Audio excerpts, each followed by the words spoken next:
Почти 50 години нямаше равен на себе си. Хувър беше емблема. Като шеф на ФБР, Хувър знаеше всичко, което не трябваше да се знае. Хувър знаеше, че информацията е сила, затова пазеше тайните досиета. Скандални досиета. Вашингтон се бои от него.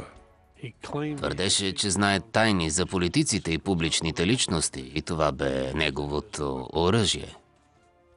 Но в играта на тайни и лъжи, Хувър преследваше и го преследваха. Смяташе се за недостижим и вярваше, че е недосегаем. Грешеше. Зад публичната личност се крие шокиращ личен живот.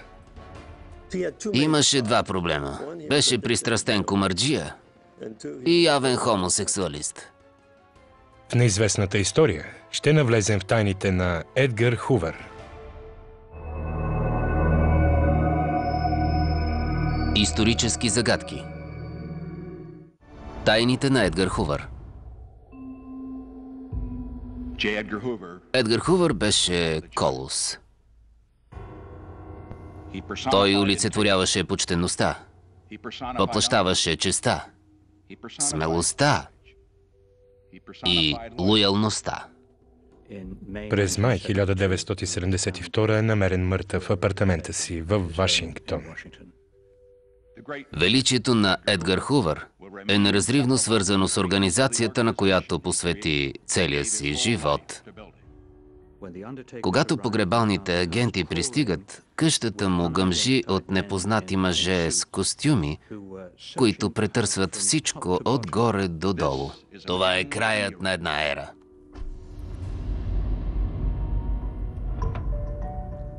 Администрацията беше ужасена от възможните тайни, които Хувър е скрил и от нея. Едгар Хувър създава империя в границите на щатското правителство, изградена върху информацията. Почти 50 години Хувър е по-велик от живота, по-известен от филмовите звезди и може би по-силен от президентите. Но Хувър е човек, работил със страшни тайни и таял много свои. Сега, години след смъртта му, с помощта на някогашните секретни досиета, историците и криминалистите заедно проникват в тайния живот на бащата на модерното ФБР.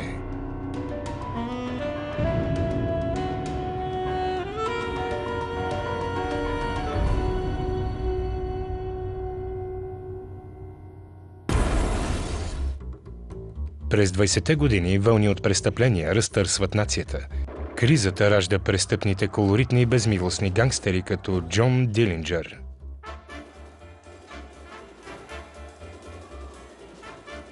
Дилинджър е банков обирджия. Имал е замах и усет. Скача през гишето, поздравява и обира банката. Влиза в общественото внимание. Този враг на обществото се издига до славата на герой от подземния свят, а правосъдието буксува в пълния смисъл на думата. Разпращат се 500 000 съобщения за издирване. Бандитите като Дилинджър, Кели Картечницата и Нелсън Бебешкото лице стрелят из цялата страна и полицията не може да ги спре. По това време отговарящият орган е отдел в Министерството на правосъдието. Работата беше политическа. Ако познаваш някой конгресмен, получаваш работа. Ако познаваш сенатор, те назначават. При създаването си ФБР е разследваща агенция без право да арестува или нещо подобно. Не само, че няма власт, но репутацията му е ужасна.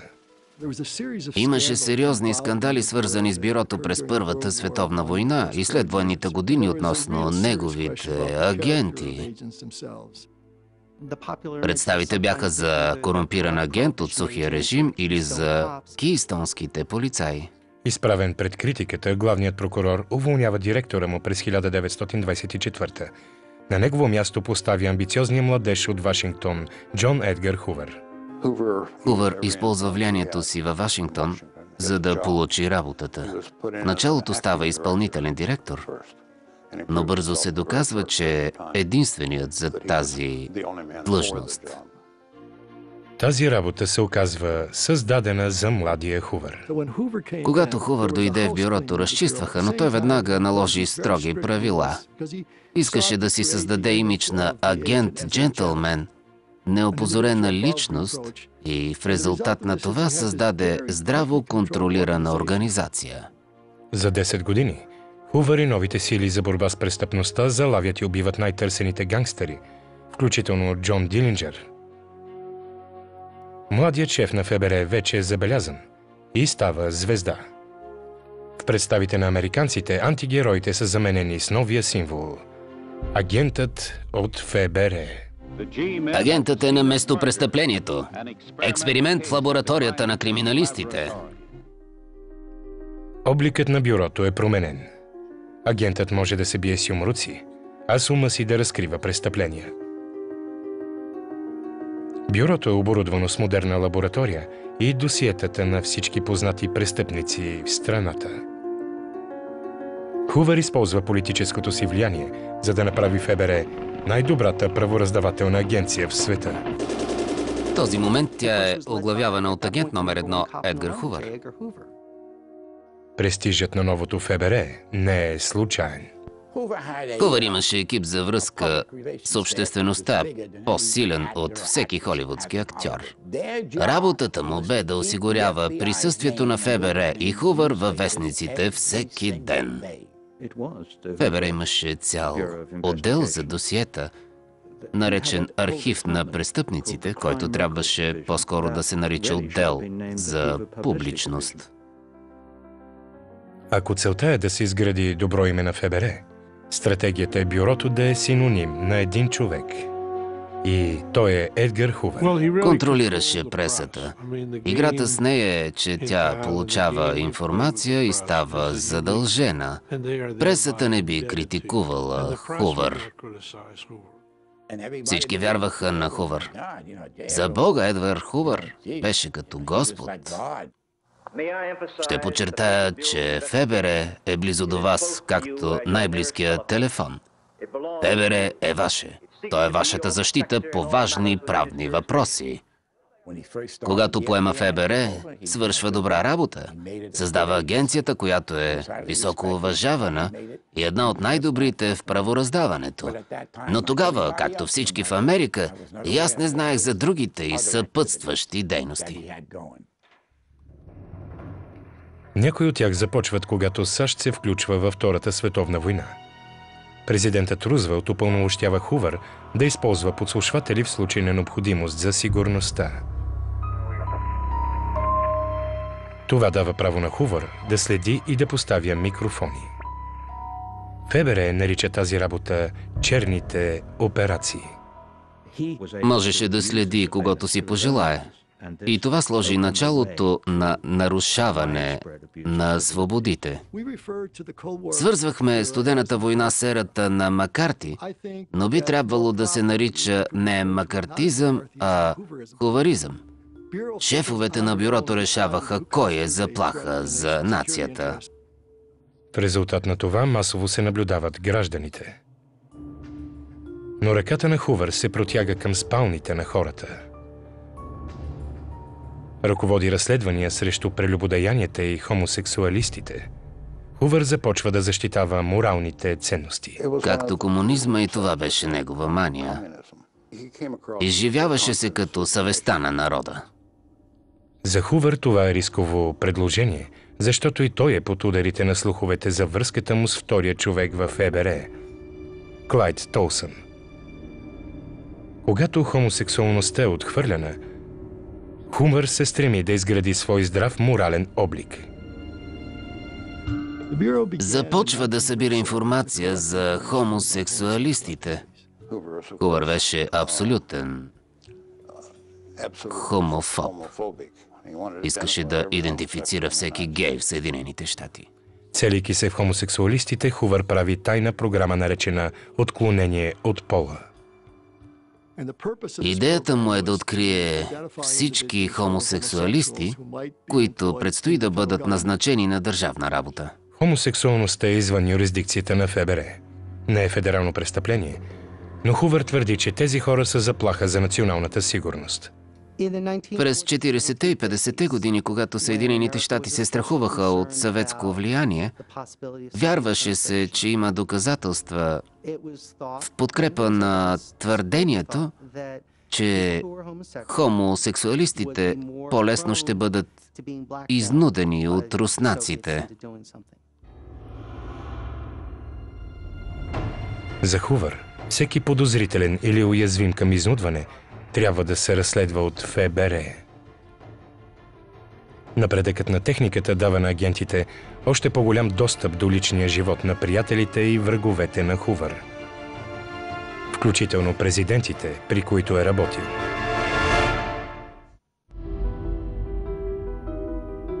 По времето на Едгар Хувър, ФБР събира информация за хиляди американци.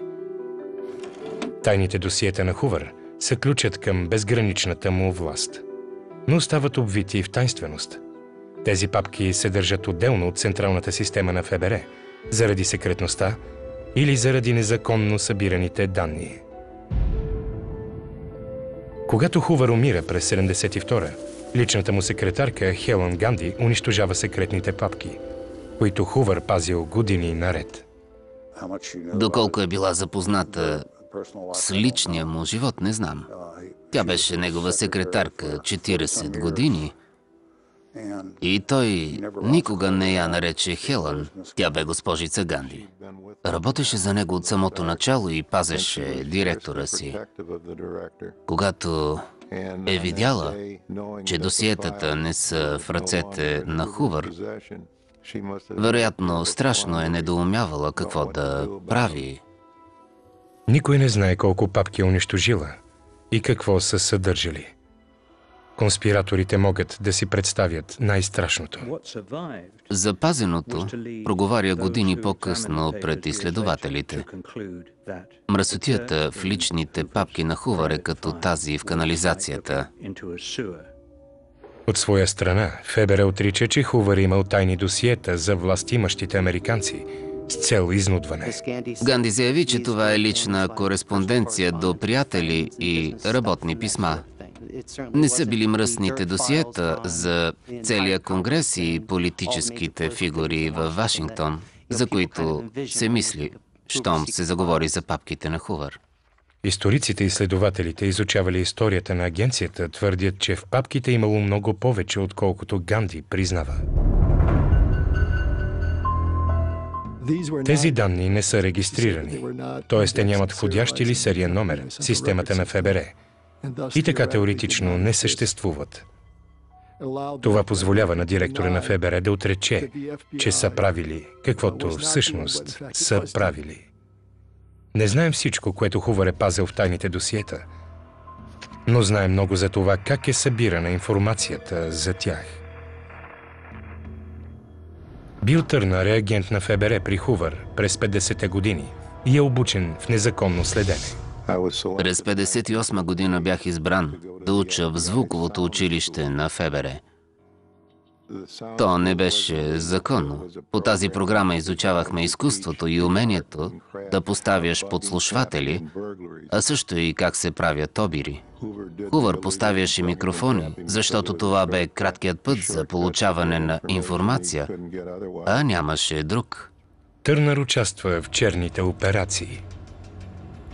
Спомням си, че един следобед отидохме в дома на секретаря на Компартията на Съединените щати, докато беше на работа.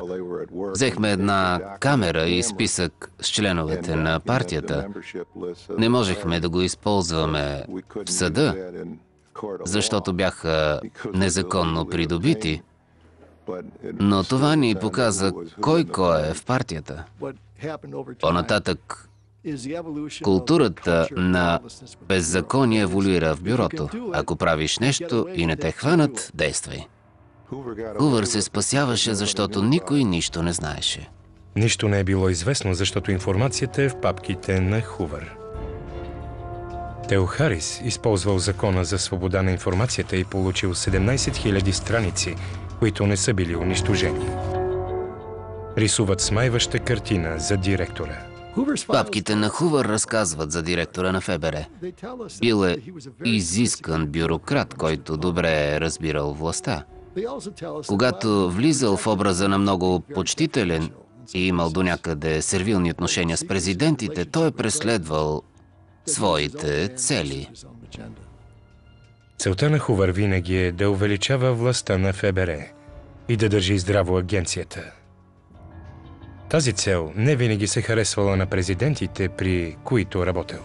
Нека днес от това място и в този час чуят всички приятели и врагове, че факелът е предаден на ново поколение американци.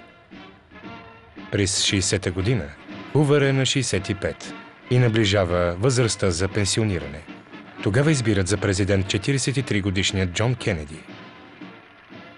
Хувър е на подчинение на брат му Робърт, главния прокурор. Робърт Кенеди искал да подчини директора на ФБР. Нещо, което не се е случвало. От 40-та година Хувър е свикнал да бъде шеф и изведнъж се явява един млад активист с привилегията да бъде главен прокурор. Отношенията между Робърт Кенеди и Едгар Хувър са доста обтегнати. Хувър управлява 35 години в ФБР, но сега бъдещето му е несигурно. Носят се слухове, че Кенеди иска да го уволни. Кенеди не уволняват Хувър, защото той знае тайните им. Когато научава, че искат да го отстранят като директор на ФБР, отива при Джон Кенеди, президента на Съединените щати, и му казва: ако ми сторите това, ето това ще разглася за вас. Хувър имал много какво да каже за Кенеди. Години наред ФБР събира информация за плейбоя политик. Историите на Джон Кенеди не му допадат от морална гледна точка и най-вече във връзка с сигурността. Знаел е нещо, което ще компрометира президента. Хувър се спира на авантюрата на Кенеди с журналистката Инга Арвад през 1942, когато е бил в флота. ФБР се интересува от Арвад, защото я смятат за германски шпионин.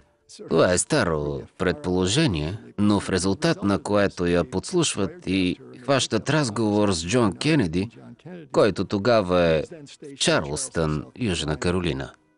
След този разговор, ФБР слага микрофони в хотелската стая, използвана от Кенеди и Арвад. През 60-та година разследването на Арвад вече има друго измерение с номинирането на Кенеди за президент. Хувър прехвърля досието на Арвад в официалната секретна папка. Някогашното не особено значимо разследване след години придобива особено голяма стойност. Не само имат тази информация, но притежават запис на сексуалните срещи. Докато е президент, Кенеди се опитва да вземе тези ленти. Коварният танц на младия политик и вечният директор на ФБР продължава и по време на президентството на Кенеди. Хувър знаел за авантюрата на Кенеди с Джудит Кампбел Екснър, приятелка на известен чикагски гангстер. ФБР подслушвало сам Джанкана, фигура от организираната престъпност. Бюрото прихваща поредица обаждания от Джудит Екснър в Белия дом. Хувър влязъл в офиса на Боби и занесъл доклад, че еди кой си номер звъни в Белия дом и го свързват с президента. Оставил справката. На 22 март 1962 Хувър се среща с президента, за да му съобщи за сенчестия живот на Джудит Екснър. Някой смята, че Хувър е изнудвал президента. Според ФБР, той е предупреждавал Кенеди за потенциалната заплаха за сигурността. Не мисля, че Хувър изнудвал президента. Не вярвам, че е казвал: господин президент, знам тази мръсотия за вас и ако не направите каквото искам, ще я разглася. Това е плашещо. Хувър развива репутация на тип, който няма да се поколебае да разбие живот или кариера, за да постигне своето. Преди всичко, нагнетявал страх. Хувър имаше информация за всички. Особено за политиците. Така упражняваше контрол. Знаеше как да го прави, беше експерт. Работата му беше да събира клюки. Никой не искаше да излиза на среща му, защото ФБР ще започне да го разследва и ще го изложат. Хувър си играеше със слабостта на хората и техните тайни. Говореше се, че е имал за всеки черна книжка. Когато излизаше пред Конгреса, изваждаше подобна книжка и я поставяше на масата. Щом я видяха, постигаше каквото иска. Нито Конгресът, нито някой друг му държал сметка. Твърдеше, че знае тайни за политиците и това бе оръжието му. По мое мнение, няма разлика от мафиотски бос. Ядрото в силата на Хувър е информацията. Лични неща, които хората искат да останат скрити. ФБР не е единствената организация, която използва тайни. Пред Хувър се изправя силен враг, с тайни, които могат да го свалят от власт.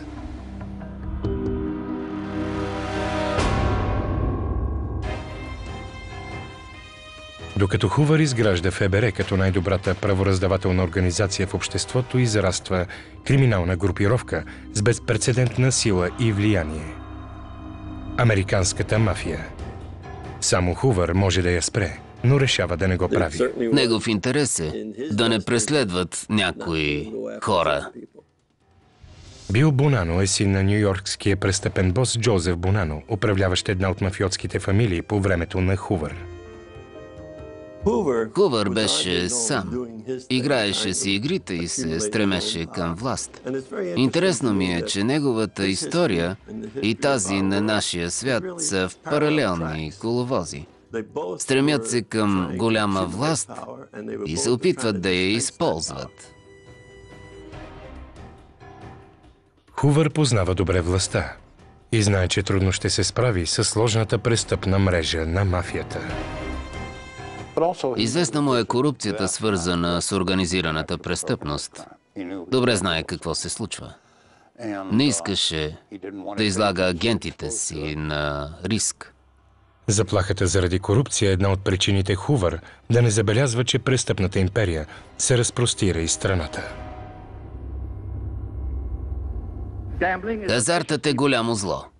Покварява младежта и съсипва живота на възрастните. Той е трамплин към други престъпления, злоупотреби, кражби и дори убийства. В своята реч Хувър застава срещу хазарта. Възможно е личното му увлечение към комара да го обвързало с престъпните босове, които трябва да преследва.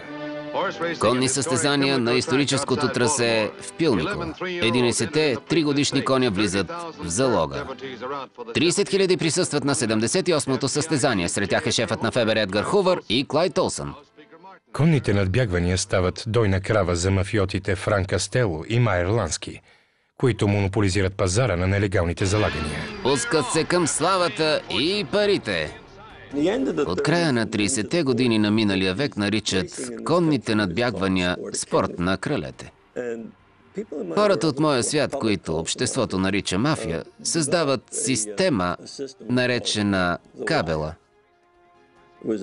Тя позволява на всички в цялата страна да залагат при надбягвания. Едгар Хувър обича конните състезания, обожава ги. Посещава ги винаги при възможност. Ако е във Флорида и искате да го видите, идете на хиподрума. Ако е в Ню-Йорк, ще го намерите на хиподрума. Уверявам ви, че е страстен кумарджия. Както алкохолиците са болни, така и той. Хувър не крие любовта си към хазарта, но твърди, че не е залагал повече от $2 на състезание. Не мисля, че е залагал повече от $2, когато го снимат. Отива на гишето за $2, залага ги, обръща се и се усмихва на камерата. Бил Бонано е виждал Хувър на състезание заедно с Олсън. Проблемът на Хувър беше страстта към хазарта. Далеч от камерите, Хувър залага големи суми. Дори агенти на ФБР се съмняват, че хазартът го е свързал с престъпници като Франк Кастело. Хувър и Кастело се срещат на пейка в Централ Парк и Кастело му дава подрежданията на състезанието. Агентите залагат вместо него, докато той се снима с $2. Чрез Кастело научава кой кон ще победи. Господин Хувър се радваше на печалби от предизвестено бягане. Той не знае, че ще спечели, а че ще вземе пари. Това продължава години. Виждат го на състезания и го забелязват с мафиотите. Един факт подкрепя теорията, че Хувър умишлено игнорира заплахата на мафията. Десетилетия наред тя става все по-силна, а Хувър не признава, че в цялата страна съществува престъпна организация. От началото на кариерата ми в ФБР знаех, че не се борим с престъпността. Хувър се аргументира, че мафията не е в юрисдикцията на ФБР.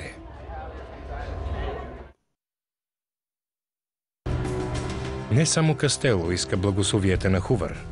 В замяна ще му пълни джобовете. Един от най-близките приятели на Хувър е Клинт Мърчисън, близък на мафията петролен магнат, собственик на хотел близо до хиподрума в Южна Калифорния. Мърчисън приема Хувър всяка година от края на 40-те, като прекарва дълги ваканции в курорта Делчаро, създаден от магната в Калифорния. Там почива и не плаща никакви сметки. Клинт Мърчисън несъмнено е смятал, че Хувър го пази от разследване. Хувър е канен в Делчаро, а Мърчисън свободно заобикаля закона. Предполагам, че за да е доволен господин Хувър, Клинт го е включвал в сделки за петролни кладенци в Оклахома, Тексас. Ако излезе петрол, Хувър получава дяла си. Ако няма, нищо не губи.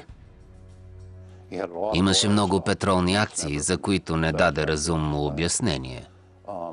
Висшият ешелон на ФБР се възползваше от щедростта на някои хора. Група от висши служители на ФБР пълнеха джобовете си с стоки и услуги, получени частно или от парите на данъкоплатците. Джон Даут разследва корупцията в ФБР по времето на Хувър. Поведението на господин Хувър беше възмутително. Никога не плащаше храната. Всяка година правеха пълен ремонт на къщата му от парите на данъкоплатците. Това е висша корупция, пълна измама. И така извършвал престъпления срещу народа на Съединените щати. Хувър е въплъщение на поговорката, че властта покварява. Ако си се измъкнал с малко и това продължава дълго, ще се измъкнеш и с повече. Разбираш, че можеш и го правиш. Лъжа, измама, хазарт. Това е Едгар Хувър, когото малцина са познавали добре. Хувър вероятно е правил по-високи залози, но тайният му личен живот излага на риск цялата му репутация. Уреждали са състезанията и са се грижили за него. Явно мафията е знаела нещо, но почти сигурно е, че това не е единственият ти кос.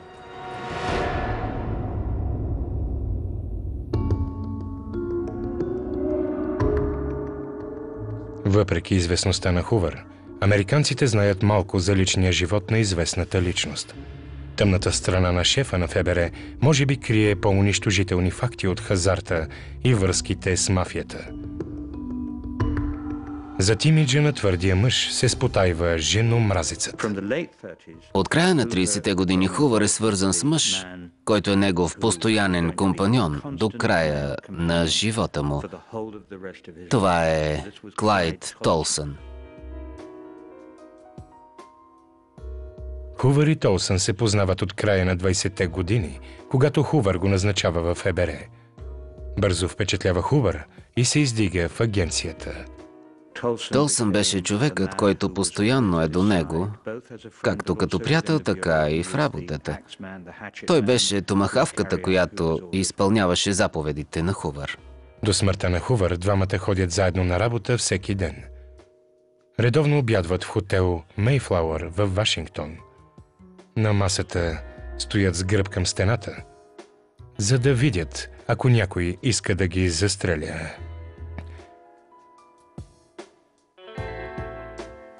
Хувър и Толсън ходили заедно на ваканции, обикновено в Флорида или Калифорния. На тези пътувания двамата приятели правили стотици снимки. Снимали се един друг. Най-вече Хувър снимал Толсън. Дори спящият Толсън. Не се случва често някой мъж да снима приятеля си как спи. Понякога на коктейли се намираше някой, който да попита дали директорът ни е хомосексуалист. Това беше думата за онези години. Отговаряхме, че нездравословна връзка. Това са двама ергени. Мъже, които никога не са се женили и постоянно са заедно.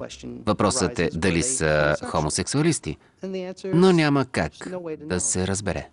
Няма начин да се знае, освен ако има свидетел. Хувър болезнено пазил личния си живот, но и рискувал. Вечери прекарани в известния нюйоркски клуб на щъркелите. Спомням си, че ходех в клуба на щъркелите. Там се събираха всички, които бяха известни. Клуба на щъркелите си рамо до рамо с бляскавите и силните на деня.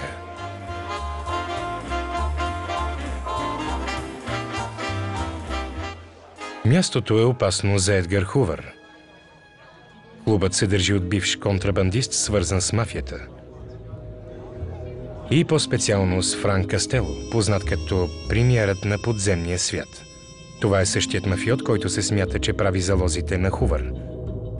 Хувър и Толсън са рискували и вероятно са шпионирани, докато са били в клуба. Имаше едно схващане, че тези места, които са собственост на хора от подземния свят, се използват за събиране на информация. Не се съмнявам, че е било така. Сега се знае, че в тоалетните на клуба на щъркелите имало двойни огледала и може ли да следят хората. На някои от масите имало микрофони и записвали разговорите. Клубът е особено опасен заради участието на мафията и уязвимостта на Хувър, що се отнася до хомосексуалността му. Възможно е Хувър и Толсън да са се отпускали в клуба. Няколко собственици си спомнят за нещо необичайно на една нова година. Предполага се, че Хувър и Толсън са се хванали за ръка. Това е единствения случай, споменат в обществото. Едно неволно движение не е нужният лост, необходим на мафията, за да държи Хувър.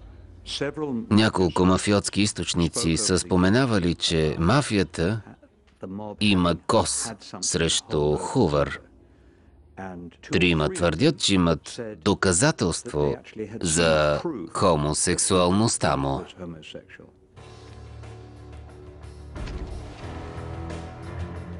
Доказателството са снимки. Дали са съществували, може би няма да се разбере, но въпреки всичко стават митични. Този, който държи снимките, е Майер Лански.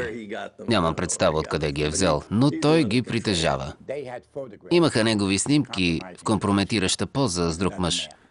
От моя източник знам, че Лански е имал може би 4 снимки.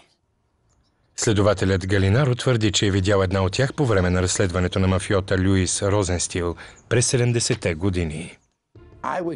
Моят информатор ми показа една. Можех да разпозная Хувър, но не и другия мъж. Хората казват, че има начини да се нагодят такива снимки. Но има много начини да се направят. Възможно е. Не съм експерт по фотография, но ми изглеждаше истинска. Съществуват по-шокиращи твърдения, които ако са истина показват безразсъдното поведение на Хувър. Твърди се, че приятелят на Хувър Розенстил поканил жена си Сюзан да гледа оргия. Тя по-късно разказва за случилото се на биографа на Хувър Антони Съмърс. Отишли в апартамент в хотел Плаза в Ню Йорк. Сред тях имало мъж, облечен като жена, с пухкава рокля и волани, дантелени чорапи и високи токчета. Разпознала го като Едгар Хувър. Същата вечер дошли две млади момчета, които направили сексуална игра с директора на ФБР, облечен като жена. На снимката, която видях, беше с женски дрехи, перука и черна рокля с волани. Носеше мрежести чорапи, високи токчета и без съмнение беше любимият ни господин Хувър. Защитниците на Хувър твърдят, че тези истории са измислица. Много пикантни истории има за Хувър. Повечето се появяват след смъртта му. Тази за Хувър с рокля е забележителна градска легенда. Ако мафията имаше негови снимки, щеше да ги извади и репутацията му много отдавна да е унищожена. Стойността на тези снимки и тяхната сила изисквали да не бъдат гледани, но е могло да се говори за тях. Всеки, който разказва, добавя и нещо от себе си. Въпросът, на който никой не отговаря, е защо Хувър не е разбил мафията, когато е могъл. И въпреки, че е спекулативно, вероятно мафията е разбрала за сексуалността му и с това са го държали през следващите години. Изнудването може би е причина десетилетия наред Хувър да отрича съществуването на мафията. Но през 1957 едно неочаквано събитие принуждава Хувър да не извръща очи от мафията.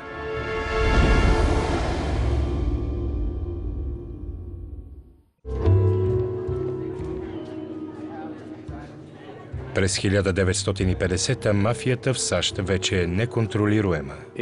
За всеки сериозен човек в правораздаването е ясно, че мафията съществува. Проблемът е сериозен и се разраства като тумор в американското общество. Но Хувър се държи сякаш тя не съществува. През ноември 1957 далеч от погледа на федералната полиция се провежда неофициална конференция в град Апалачин, Ню Йорк. Шефовете на мафиотските фамилии от цялата страна се събират в дома на Джозеф Бърбара. Местен полицай забелязал нетипично струпване на коли на малък път към частна резиденция. Започнал да записва номерата.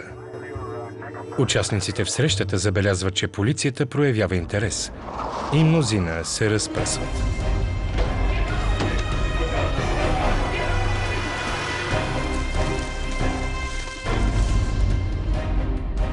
Чувал съм, че са се разбягали във всички посоки.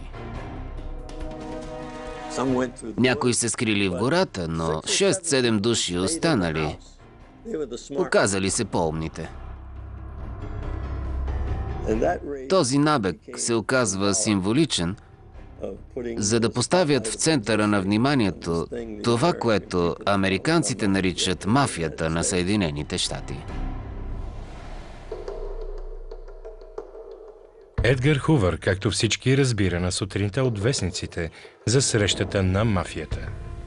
В обществото, както и навсякъде, става много ясно, че съществува национално тайно споразумение. Тези хора не се събират да изпият по бира. Хувър вече не отрича съществуването на организираната престъпност след голямата публичност на конференцията в Апалачи. Много хора разбраха, че ако това е продължавало и всички знаят за тези престъпления, а ФБР не знае, нещо не е наред с ФБР. Тогава през 57-ма Едгар Хувър е трябвало да седне в луксозния си офис и да си каже: какво по дяволите ще правя? В отговор на Апалачин, Хувър прави програма «Хулиган». Всеки регионален офис на ФБР трябва да представи списък с най-търсените гангстери. Беше някак си нелепо. В Сан Хосе, Калифорния нямаше и 10 души. В Чикаго може би са 200, в Ню-Йорк 1000. Това бе спасителен за него ход. До никъде не стигна, нищо не се получи. След Апалачи хората осъзнаха, че Хувър не е този, за когото се е представял. Затова нещата станаха отчаиващи в края на 50-те години. Изплашен от тактиката си, преследван от слухове и заплахата от критика за провалилата се битка срещу мафията, Хувър се бори за живота си. Към края на 50-те години Хувър беше станал като неподвижна мебел, непоклатима. Но се случиха трусове, които показаха, че може би не е точно така. В края на 60-те години силата на Хувър започва да отслабва, след като излизат истории за нелегално наблюдение. Аз, Ричард Милхаус Никсън, тържествено се заклевам, че ще работя с вярност на поста си президент на Съединените щати. Господи, бъди с мен! Хувър има нужда от приятел в Белия дом. В лицето на Ричард Никсън, старият съюзник антикомунист от 50-те години, смята, че го е намерил. Но новият президент ще се окаже твърде разюздан и безскрупулен за Хувър. По време на мандата му върху Хувър се упражнява натиск за извършване на нечестиви дела, като повече подслушване, незаконно следене и така нататък. Хувър вижда проблемите на президентството и за да запази гърба си, се опитва да се дистанцира. Никсън иска Хувър да продължи с незаконното следене, което е изградило кариерата му. Никсън не можеше да повярва, че Хувър прави тези неща, но не за него. В Белия дом се провежда разискване дали Хувър не е прекалено внимателен и дали ФБР провежда разследванията, искани от администрацията. Обкръжението на Никсън го съветва, че е време да съобщи на Хувър, че трябва да се пенсионира като директор на ФБР. От гледна точка на Белия дом, Хувър вече не е авуар. След 46 години може би е време да си тръгне. Хувър е поканен на закуска с президента и служители от Министерството на правосъдието. Очакват съобщението на Белия дом. Такова съобщение не се чува.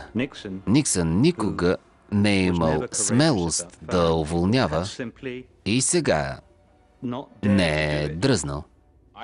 Като президент мога да заявя, че той е човекът, който никога не служи на някоя партия, а само на страната си и заслужава доверието.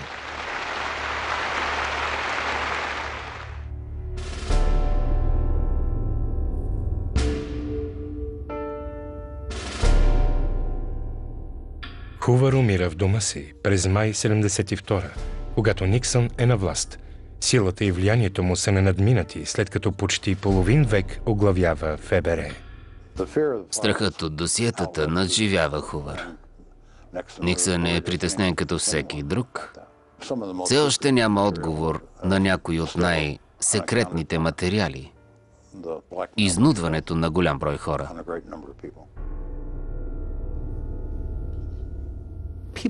Със сигурност хората си спомнят символа Хувър от 30-те и 40-те години, разбивачът на банди и шпиони.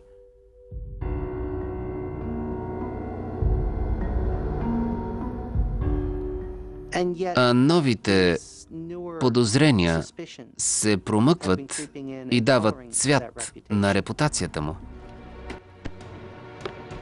Изненадвам се, че всеки се нахвърли срещу Хувър след 72-а. Питам се, къде бяха преди тази година? Това е плавен процес на разлагане. Хората започват да мислят, че идеята за безпогрешността на бюрото и перфектността му не са верни.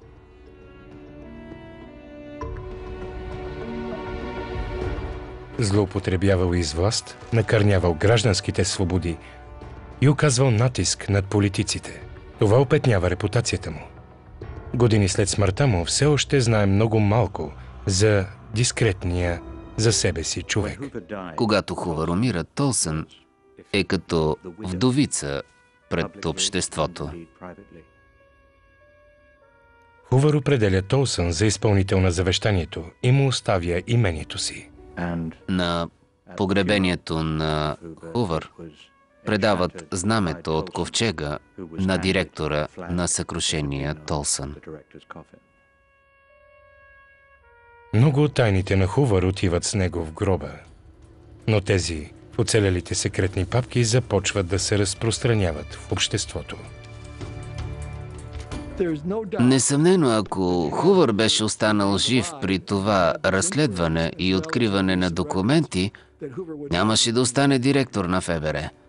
Щяха да го уволнят заради ясната злоупотреба с власт. Обсебен от властта и измъчван от тревожни данни, Едгар Хувър е бил обречен на двойствен живот.